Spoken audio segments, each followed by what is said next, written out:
In this video, let's see the signs you could notice when you are bored in a relationship and the reasons why the spark wears off. Additionally, we will give some tips to bring the excitement back to the relationship or to know whether it is time to move on. Signs that you can notice when you're bored in a relationship. What are those? Number 1, be not interested in the partner's interests or feelings.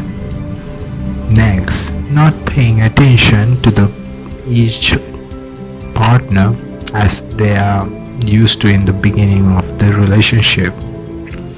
Next one is considering the future of the relationship makes you irritated. The company of other